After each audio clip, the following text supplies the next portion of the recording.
purity. It's really always the same. You go back throughout all of history, the Roman Empire, the Soviet Union, Hitler during the Nazism was always saying that it's going to create the utopia for the average person, when in fact, history always shows that it does exactly the opposite. Conquest and empire is as old as civilization. Babylon, Egypt and Greece. They all built empires in an attempt to rule the world. The Roman system at its peak dominated the known world. Complex governmental systems were developed to control diverse populations. During the period between the 15th and 19th century, new empires emerged and again waged war for supremacy.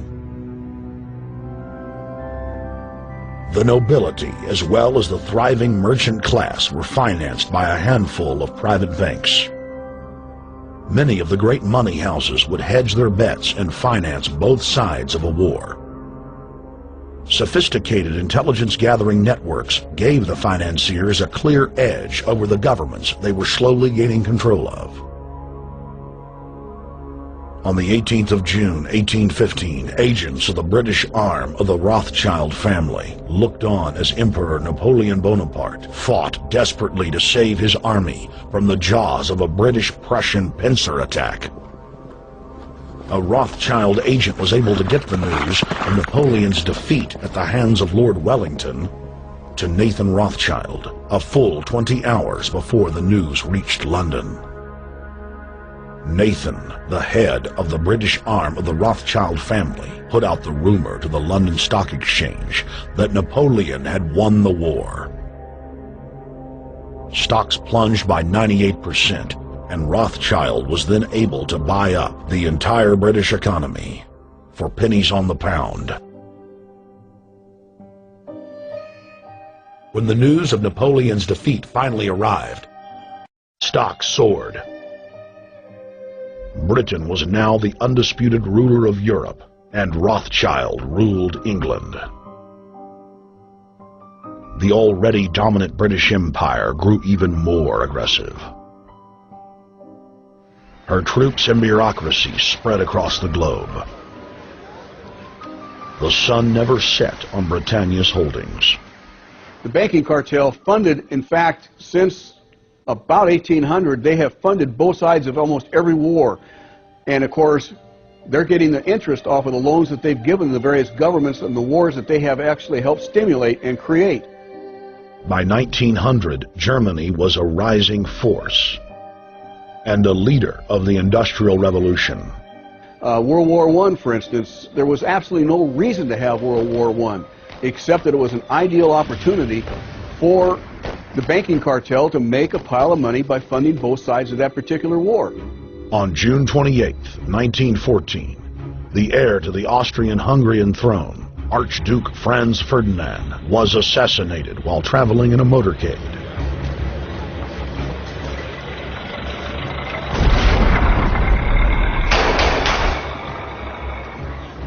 The Black Hand, a Serbian secret society with connections to French and British intelligence, took credit. World War I had begun.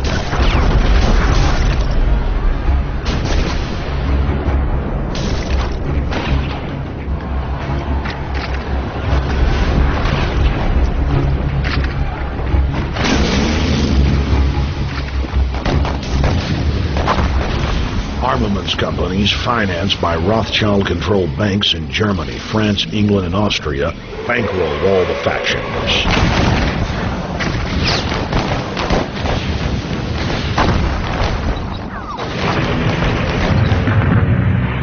At least 20 million were killed in the war. It was a conflict so terrible the people vowed to never fight again.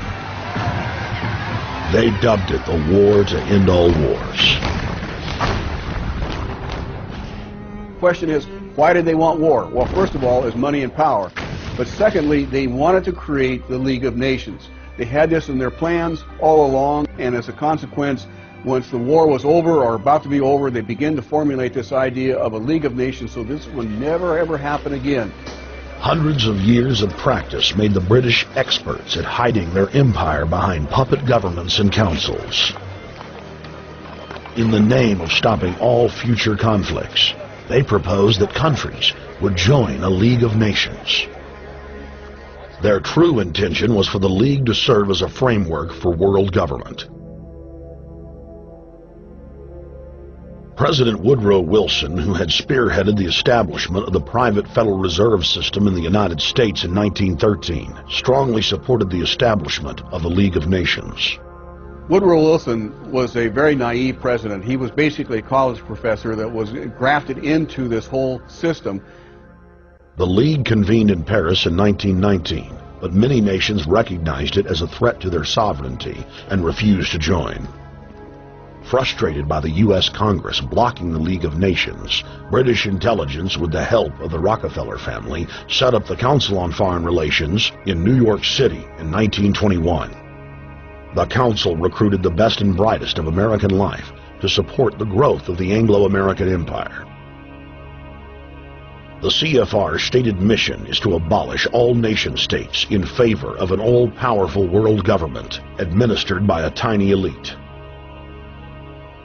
By 1930, the promoters of world government had split into two interlocking camps: the Fabian socialists centered in London, and the fascists based in Italy and Germany. National Socialism will use its own revolution for establishing a new world order. Adolf Hitler. Supporters of the fascists in the United States and England believed that the military should be used to quickly transform the world into a new world order, while the more sophisticated practitioners of globalism stated that incrementalism was the sure path to world domination. Congressional Medal of Honor winner Major General Smedley Butler went public in 1934 exposing an attempt by the robber barons to launch a military overthrow of the United States. The war hero testified to the McCormick-Dickstein Committee in Congress that some of the most powerful men in America had tried to recruit him to lead a military coup so they could set up National Socialism in the United States.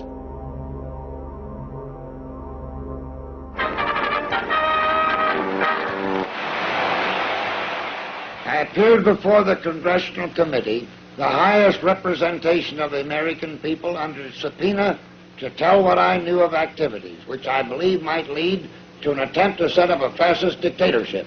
I was supposed to lead an organization of 500,000 men, which would be able to take over the functions of government.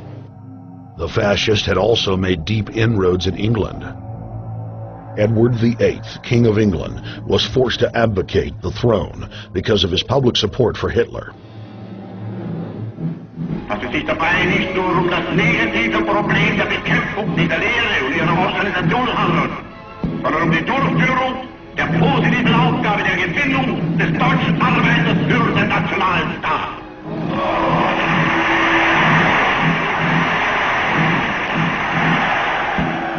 Though the German-led fascist camp was strong, the Fabian socialist bloc was able to maintain control of the U.S., Russia, and England.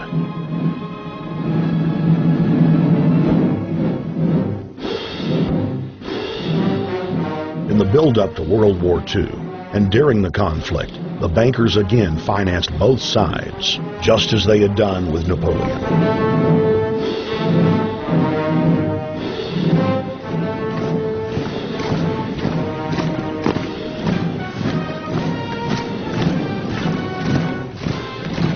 With the rise and fall of the Third Reich, Europe lay in ruins.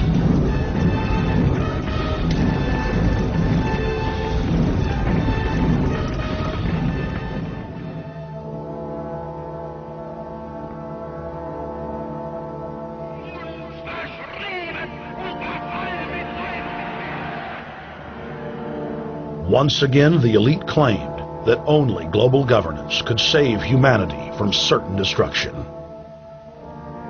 And this time, the elite would succeed in setting up their world body.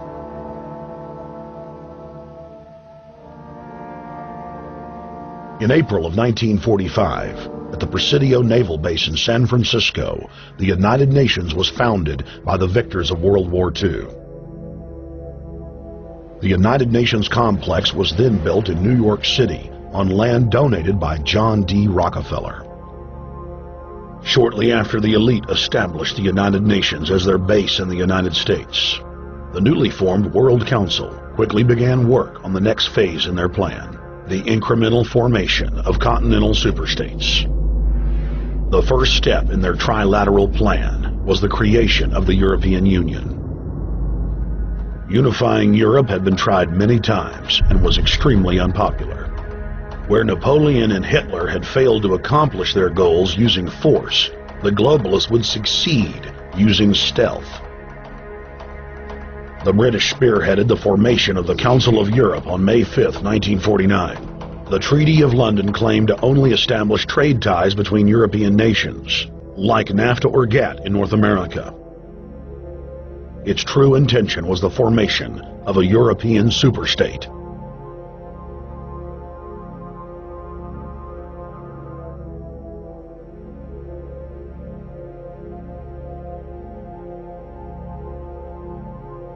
In 1954, the elite of the planet met in secret at the Bilderberg Hotel in Oosterbeek, Holland.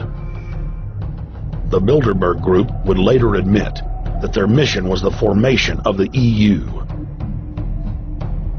Once the EU was established, under the guise of trade deals, a North American Union and Asian Union would be formed.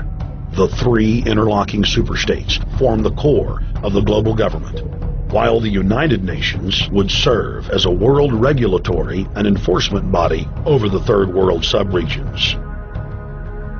The Bilderberg Group consists of the heads of all of the managing roundtable groups that steer individual countries. Picture the elite power structure of the world as a giant pyramid, with only the elite of the elite at the tip top of the capstone.